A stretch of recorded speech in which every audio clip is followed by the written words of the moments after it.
look at it. That's going to be a flagrant. Now, that right there. One more look at it from this angle. I look like the angry black man. I'm not an angry black man. I'm a very successful, educated black man with a great family. Draymond Green is without a question one of the biggest overachievers in NBA history. He was picked in the second round by the Warriors and went on to become a 4-time All-Star and one of the best defenders of his time. Draymond had a very successful career as a whole. Now that that's out of the way, Draymond has won 4 titles in 13 years and is known as one of the dirtiest players in NBA history. As an NBA player today, I love how they can just blame the media and fans for everything. It's clear that Draymond Green is a bad player. It's not his fault, you know. It's the press, it's fans, and everyone else except Draymond. He very clearly thinks his reputation, is costing him. For sure. What do you think about that? I mean, I'm in agreement. It ain't like he's doing it on purpose. A lot of NBA players and other sports today lack 2 important skills: the ability to think about and take responsibility for their actions. For someone like Draymond, we know who you are because we've seen and heard you play for 10 years. It's not some story that comes out of nowhere to make fun of you as a player and ruin your reputation. You are the one who did that. And if you only look at this year's playoff game between Minnesota and Houston, this guy makes as many dirty, cheap shots as Bill Laimbeer. To hide the truth, Draymond is attempting to make it look like the touch was an accident and not planned.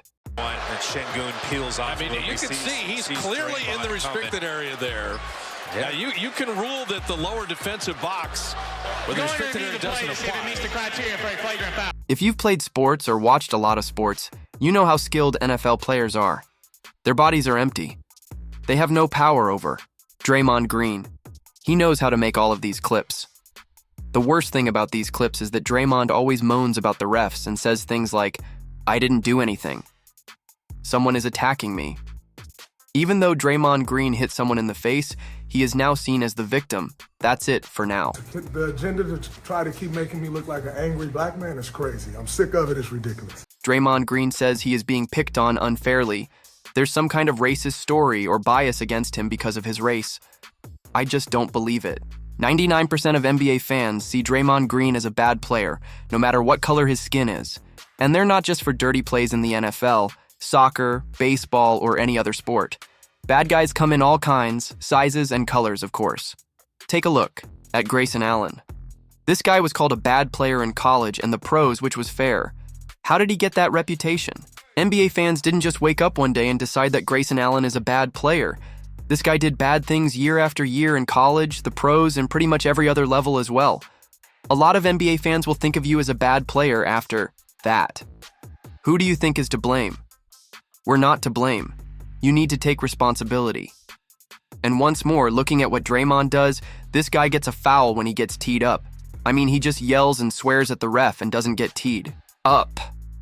I think that Draymond Green is most likely to go into the hallway with the refs to yell, complain, and go crazy. A lot of people do this, and when they do, they're out of the game.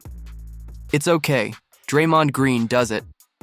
There have been 5 technical fouls and 2 flagrants given to Draymond Green in this year's playoffs. With such a long history going back to 2016, there is a trend of behavior that both fans and refs can see. At this point, everyone except Draymond Green knows what his main problem is, and the fact that it's true makes it even worse. If you look at Draymond's career as a whole, it's probably one that will get him into the Hall of Fame. He'll probably get in on the 2nd or 3rd vote. But even with that, this guy's career as a whole has been overshadowed by his own deeds and dirty plays. What are you going to think of when you think of Draymond Green? People getting kicked in the nuts, put in headlocks, fought, and played dirty. Defense and grit plays are great. Sure, there will be a note about how the first thing that comes to mind for you is the dirty plays, flagrant behavior, and Draymond Green being completely crazy on the basketball court. In many ways, Draymond is like Bill Laimbeer. If you look at Laimbeer's career in the 1980s and 1990s, he was the dirtiest player in the game, and people still think of him that way 40 years later. Bill Laimbeer is a great player and a 4-time All-Star, but that gets lost. Fans these days don't know that. You don't think of 4-time All-Star and 2-time winner when you hear the name Bill Laimbeer. In their minds, dirty plays, cheap shots, and clear fouls come to mind. Now, Let's keep comparing Bill Laimbeer and Draymond. Bill Laimbeer, there is a big-time change. He was proud of his reputation and fully accepted his dark side. Draymond Green wants everything. He wants to fight players, choke guys, and be a real threat on the court, but he also wants to be the one who gets hurt. Take on the part of the bad guy when you put on the black hat. You have to own up to your reputation. Every day, someone like Bill Laimbeer did that. It is not done by Draymond Green, and would like both options. And look, I always liked the Warriors dynasty. Steph, Draymond, Kleber, and KD.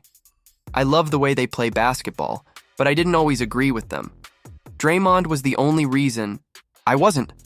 I couldn't cheer for Draymond Green to win another championship, just like I couldn't cheer for Isaiah Thomas and Bill Lamborn to win another championship. But Bill Laimbeer was such a jerk that you could never cheer for him. Isaiah was a great player and a Hall of Fame point guard. I do want to say one last thing about Draymond's work. He has had a lot of success. He's won 4 titles and been an All-Star 4 times. The Warriors had a long reign, and it makes you wonder if there were more. In Game 4 of the 2016 Finals, who did the Warriors lose to Draymond Green because of his pranks and stupid moves? In 2019, 3 years later, who got Kevin Durant kicked off the team with that big fight in Los Angeles? Michael Green. I told him, "We don't need you." Jordan in 2023. When you punched this guy at practice, it ruined the team's bond before it even began. It's clear that Draymond Green made a big difference in those 3 situations. Without him, the Warriors might have won more titles and been even more dominant. Steve Kerr, their head coach since 2015, is the only person who could have stopped this a long time ago. Steve Kerr just stands there and lets Draymond be Draymond. He also complains that other teams are dirty and taking cheap shots. That's the end of the video. One more thing. These days, NBA players are so spoiled and cocky that they never think they're wrong. Plus, someone like Steve Kerr doesn't really call Draymond out on his pranks, so the whole thing has been a complete mess for 10 seasons. No matter what it is, swinging at Nurkic, stomping on Sabonis, or putting Gore in a headlock, they do it. Things that Draymond does have been going on for more than 10 years, and a dirty player hangs the rip. He did that by his own deeds, not because the media or his fans lied about him. Thanks for watching as always. I hope you liked it. I'll do that next time.